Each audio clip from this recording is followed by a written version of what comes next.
A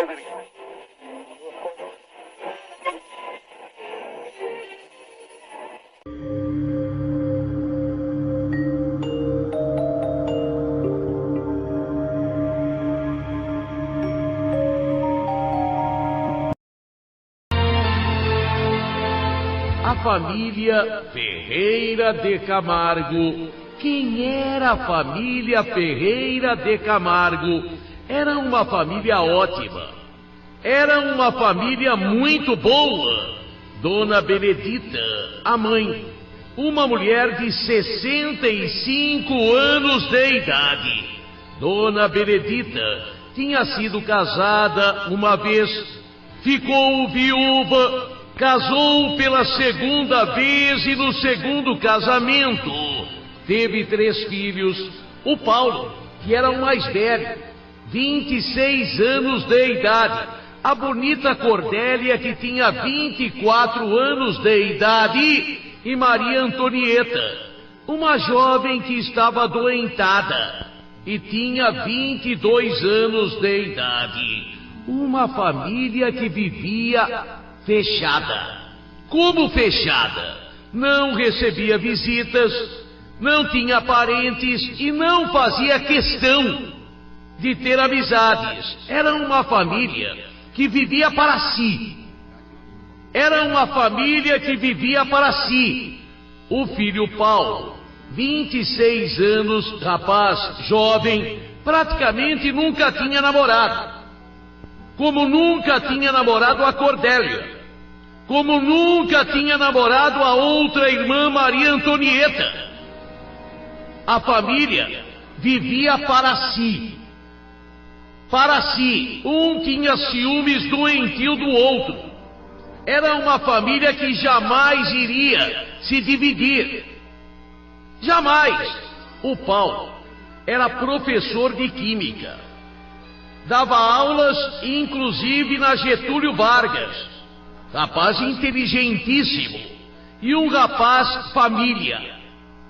Todo dia ele levava flores para a mãe, para as irmãs. Era um rapaz inteligente. Cordélia era também uma moça inteligente e trabalhava fora. Tocava piano. A Maria Antonieta chegou a trabalhar, mas depois adoeceu. A mãe mal saía de casa. Quando a família saía de braços dados. Mãe, 2 filhas e o rapaz, sempre juntos. Sempre juntos. Ele, Paulo, chegava em casa logo depois do trabalho. Tomava banho, era o jantar em família. Verdadeiros banquetes que a mãe fazia todo dia. Era a casa 104 da rua Santo Antônio. Era uma família feliz, a seu modo era. Um vizinho, um fofoqueiro, sempre tem. Um fofoqueiro, um italiano. O italiano morava na casa 102. Morava na casa 102 ao lado. Nossa, como ele tentava fazer amizade. Como ele tentou durante anos fazer amizade. Ele batia na porta.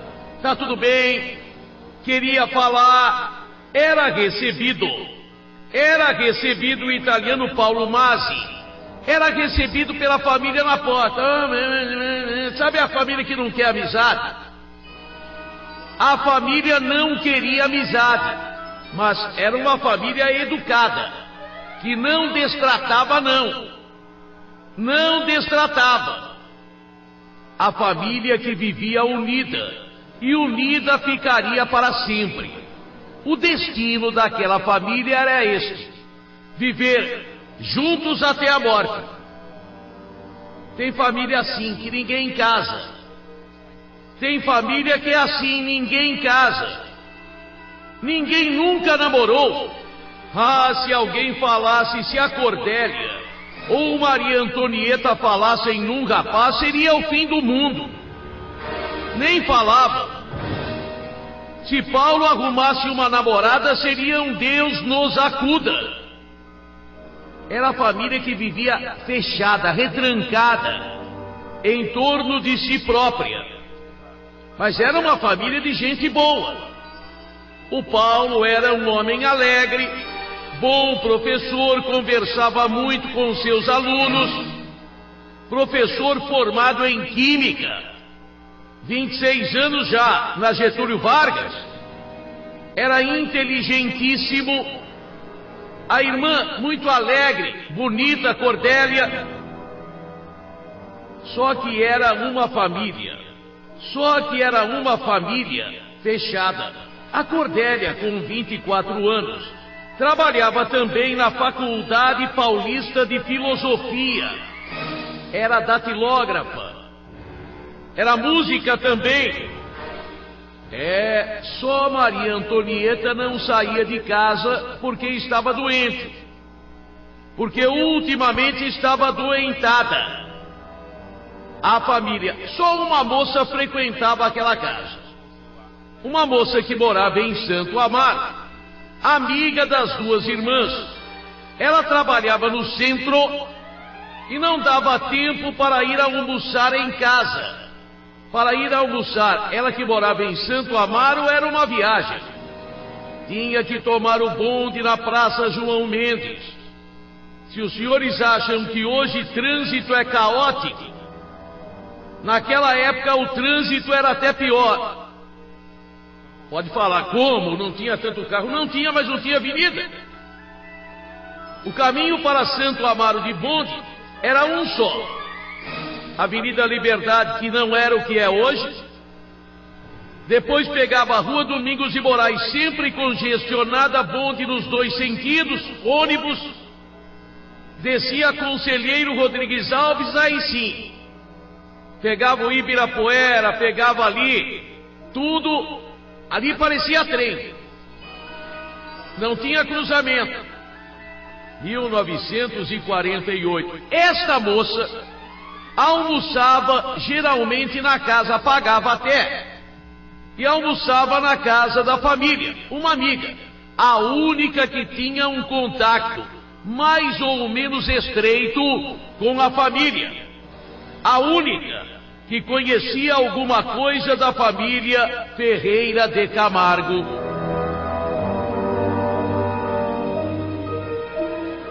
Tudo correria assim talvez para sempre. Um dia a mãe morria, uma irmã morria, um irmão morria e a família acabava. Mas era fora de propósito se pensar que um dia alguém daquela família ia se casar. Principalmente o Paulo. Por que principalmente o Paulo? Porque o Paulo era o dodói da família. Ele era o dodói. Todo mundo o paparicando, as irmãs, a mãe. E ele também paparicava, tanto que todo dia levava flores, todo dia. Todo dia levava para as irmãs e para a mãe flores. Era uma família unidíssima. Super unida. Até que um dia, Paulo, não se sabe direito como. E como vai se saber? Ele conheceu Isaltina.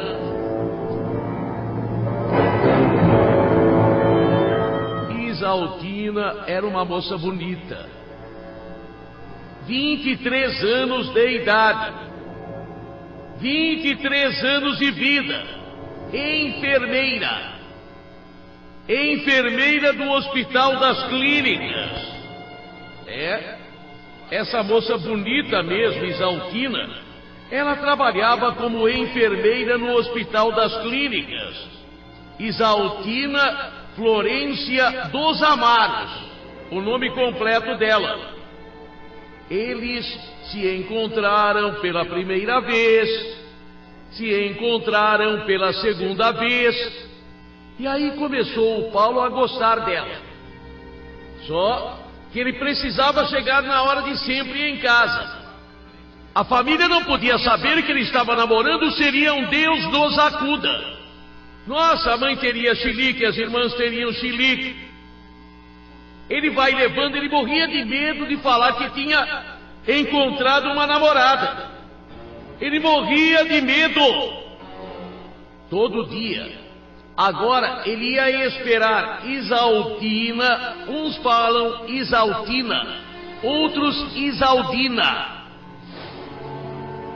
Todo dia ele ia esperar nas clínicas, na Doutor Enéas Carvalho de Aguiar. A moça morava em Pinheiros, na rua Fernão Dias, 137. Ele ia levar a moça na casa dela. Aí dava desculpa, quando chegava em casa, atrasava o jantar, dava uma desculpa. Às vezes, comia na casa da moça. Estou sem fome, o que você tem? A família começou a notar que tinha alguma coisa diferente. Que Paulo estava ficando diferente. Não, não é nada. Ele não queria dizer, nem podia. Porque ninguém aceitaria. Naquela época, existia um tabu: virgindade. Casamento era para virgem. Tanto que existem 1 milhão de histórias de rapaz que casou na noite de núpcias. A moça não era mais virgem. No dia seguinte levava a moça de volta para o pai. Levava de volta e olha, não é mais virgem. E anulava o casamento. Anulava o casamento. E aconteceu o seguinte, o que tem que ver isto com a história tem? Durante o namoro com Isaltina, durante o namoro com a moça das clínicas, ela confessou a ele uma coisa. Ela tinha tido um noivo e não era mais virgem.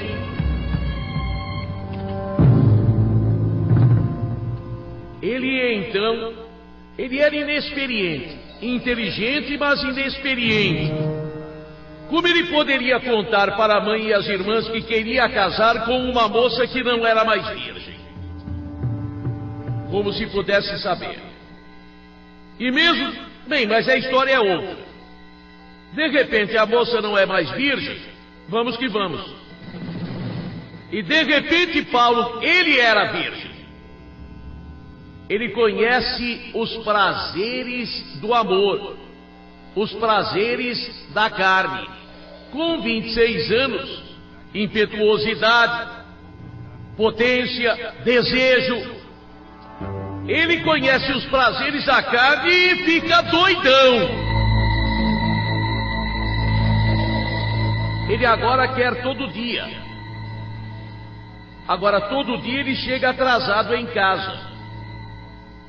Ele vai namorando, ele vai na casa da moça, está namorando firme com ela. E a moça, por que você não me leva em sua casa?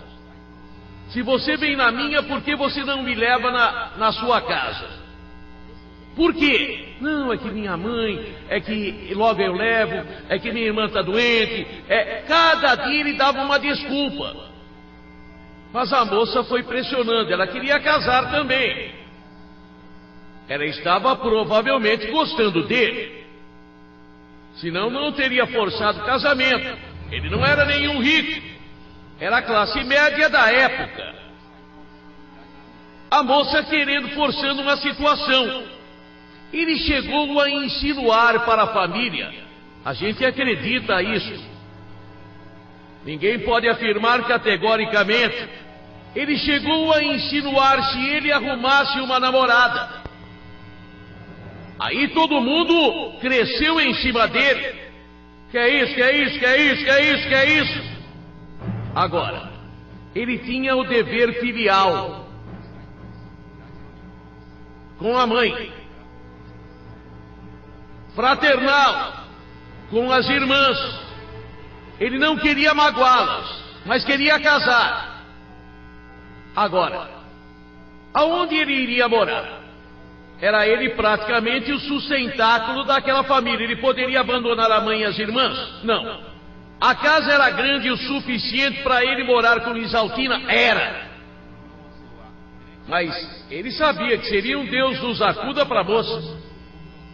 Ela seria guerreada do princípio do dia ao fim da noite, pelos ciúmes da mãe e das irmãs.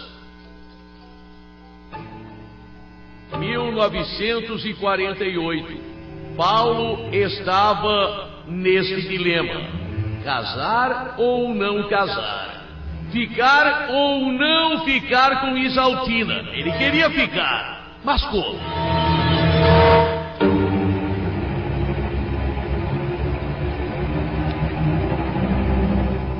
Não se sabe direito o dia, não se sabe, não se tem noção do dia, mas começo de novembro, ou teria sido no finalzinho de outubro de 1948, no final de outubro ou começo de novembro,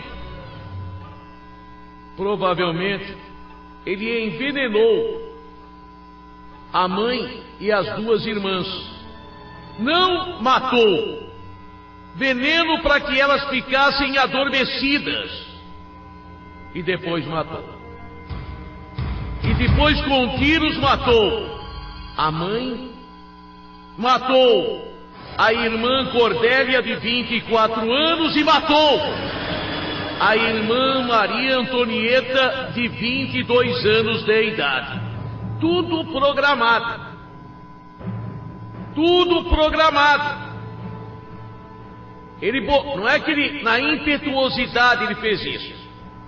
Para poder casar e ficar com a casa, ele matou a mãe e as irmãs. Já naquela época, ali naquela região, tinha água encanada. Já tinha água encanada. Se não me engano, era DAI, Departamento de Águas e Esgotos. Já tinha água encanada, mas ele mandou abrir um poço no quintal da casa. Aquele vizinho italiano, fofoqueiro, bisbilhoteiro como ele só, o vizinho vivia olhando para a casa dos vizinhos o dia todo. Todo lugar tem, não tem? Você não tem um vizinho assim? Todo mundo tem. Vizinho, vizinha, todo mundo tem, que conhece a vida de todo mundo, que sabe tudo de todos. Vizinho ficou cabreiro. No final de outubro, um poço sendo construído ali, começo de novembro. Para que poço? Poço se tinha água sobrando. Poço. 2 homens construíram um poço. E o italiano só está lá olhando. O italiano não fazia nada a não ser bisbilhotar, mexericar. E, pô, mas o cara manda construir um poço para quê? Paralelamente a isso, o italiano começa a notar que não tem mais movimentação na casa. Cadê a família? O italiano não se aguenta. Quem é fofoqueiro não se aguenta. Ele vai perguntar para o Paulo: pô, não tenho visto sua mãe e suas irmãs? Elas foram para Curitiba. Ele disse: morreu um parente da gente em Curitiba e elas foram. Pô, assim de repente? É, de repente. Morre de repente. O italiano ficou... Mas como era bisbilhoteiro, não tirava os olhos de lá. Tamparam o poço. Pô, mas faz um poço e logo em seguida tampa o poço. O italiano não cabe dentro de si. Não cabe dentro de si. E sua mãe? Ele cerca o Paulo. E sua mãe? Está em Curitiba. O Paulo sentiu que precisava fazer alguma coisa. Aquelas perguntas do italiano. Foi quando o Paulo recebeu um telegrama. Ele disse que recebeu um telegrama. Chorando, ele informou até ao italiano Minha mãe morreu. Minhas irmãs morreram. Elas estavam em Curitiba. Iam fazer um passeio de táxi. O táxi bateu, morreram as 3. Eu tô indo para Curitiba.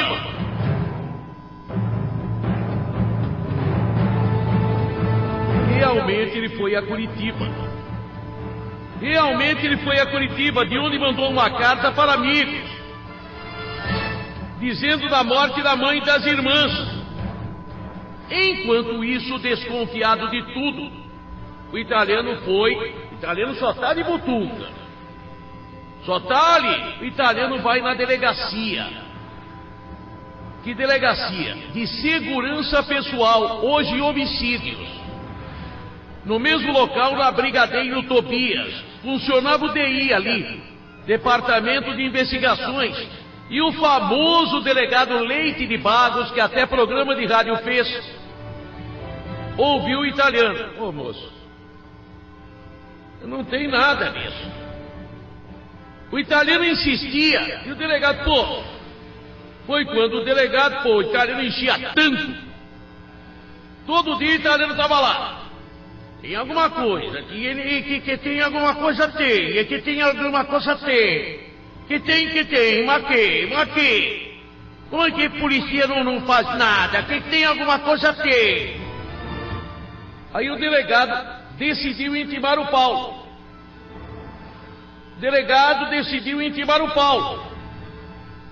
O Paulo, todo choroso, foi na Delegacia de Segurança Pública e convenceu a todos. Esse italiano é fofoqueiro, ele disse. Eu estou sofrendo. E era mesmo. Todo mundo estava cheio do italiano. Eu estou sofrendo porque minha mãe morreu. Minhas irmãs morreram. O que ele quer? Que a casa tenha movimentação? Minha mãe morreu num acidente em Curitiba e todo mundo meus pêsames. Vai fazer o quê? Só que o italiano não parava. O italiano estava convencido que alguma coisa tinha ocorrido ali. O italiano não se conformou. Só que o italiano fuçava de cá e de lá. E o poço? O italiano dizia, tudo bem, morreu lá. Morreu. E o poço? Para que ele fez o poço e tampou? O delegado intimou o Paulo de novo. E ele falou que queria um poço. A explicação até que foi legal. Como a família dele usava muita água e poderia faltar, ele mandou fazer o poço para evitar que um dia faltasse água. Com a morte da mãe e das irmãs, não tinha mais lógica ter o poço, que ele precisava ainda pôr bomba, etc. e tal. Então ele mandou aterrar. Tinha lógica. Mas o italiano não se conformava.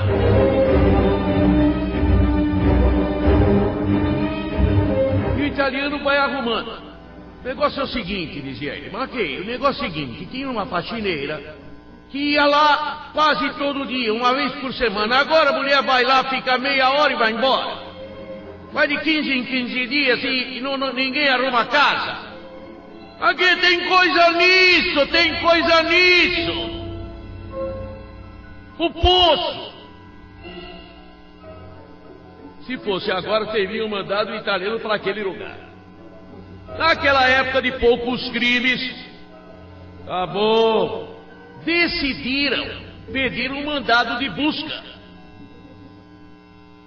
Num determinado dia, munidos de pás picaretas, policiais vão à rua Santo Antônio, 104. O Paulo estava lá. O químico de 26 anos. Ele recebeu a polícia muito bem. Puxa vida, outra vez. A mesma história. Não fizeram nada nesse dia. Aí o delegado falou, deixa eu confirmar uma coisa. Se a mulher morreu em Curitiba de acidente, todo mundo sabe um acidente com 3 mortos. 3 mulheres. telegrafou para Curitiba, não tinha acidente.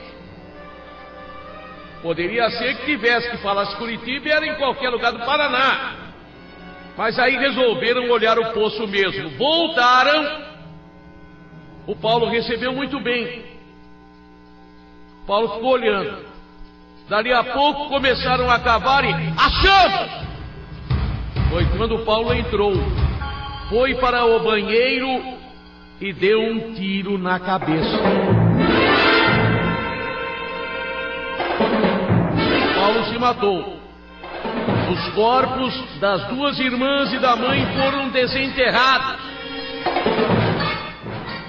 Nunca se ficou sabendo mais pormenores, exatamente porque não teve sobrevivente à tragédia. Quem matou, se matou. Paulo, de 26 anos. Paulo Ferreira Camargo, filho, de 26 anos, se matou. A mãe dele, Dona Benedita, as irmãs Cordélia e Maria Antonieta morreram. O italiano ficou, nossa, e eu sabia. O tempo passou. Este crime não foi esquecido e nem nunca será, porque um outro fato aconteceu. Aquela casa e outras foram derrubadas na rua Santo Antônio. E se construiu um gigantesco prédio ali. O tempo passou, o crime foi em 1948, nem se sabe aonde era a casa direito, porque quando derruba e depois faz um prédio, aqui era uma coisa, aqui era outra. Várias casas foram demolidas para a construção do edifício Joelma. É o Joelma. Em 1948, o crime do Poço, ou como queiram, o crime da Rua Santo Antônio. 1950, 60, 74. No dia 1º de fevereiro. No dia 1º de fevereiro de 1974, o incêndio do Joelma, lembra? Morreram 189 pessoas, 280 ficaram feridas, no mesmo local do crime. Dizem que aquele local, não vão espantar a gente, mas dizem que aquele local é maldito. Que na época de São Paulo colonial, ali era o ponto onde se torturava até a morte escravos, fugitivos. Mas existe agora remodulado, né? Reformado. O crime da Rua Santo Antônio, aonde Paulo Ferreira Camargo, filho, de 26 anos, matou sua mãe, Dona Benedita. Matou suas irmãs. Teria passado, viu? Porque ele inventou a história direitinho. Da morte em Curitiba. Não era que nem agora que existe comunicação mais fácil. Naquela época, para ir para Curitiba era ônibus. Dificilmente alguém se arriscava um DC-3 para fazer uma viagem. Para fazer uma viagem de avião. Avião era um negócio assim que estava em começo da área comercial. Aqueles DC-3 jogavam mais que... balançava mais do que liquidificador. Era a Panair do Brasil, se não me falha a memória. Também não tenho memória que na época eu tinha 8 anos. Agora teria passado se não fosse o bisbilhoteiro. Parabéns ao italiano. Eu sabia. Falava com a mão. Eu sabia. E me dava ouvido. Aqui. E depois de 26 anos, a tragédia no mesmo local do Joelma. Eu presenciei. Até hoje, eu tenho na minha mente as cenas de terror que eu vi no Joelma. 1974, eu estava na Rádio Marconi, no centro de São Paulo. Quando aconteceu o incêndio do Joelme, nós fomos imediatamente para lá. Ele começou, o pequeno, quando a gente chegou, começou no meio do prédio. Quem estava para baixo saiu, quem estava para cima não teve como sair. E começou a subir, e a fumaça, e o fogo subindo, e a gente se jogava, a gente se atirava. A televisão ao vivo transmitiu isso. Gente se atirando. E eu nunca vou me esquecer de uma senhora com a qual eu fiz amizade depois, que me contava a tragédia da filha dela, que trabalhava no edifício Joelma, quando o fogo interrompeu a passagem. A moça pegou o telefone e ligou para o noivo e ficou narrando para ele: eu sei que vou morrer, não tem escapatória, o fogo está chegando, eu te amo, e morreu queimado.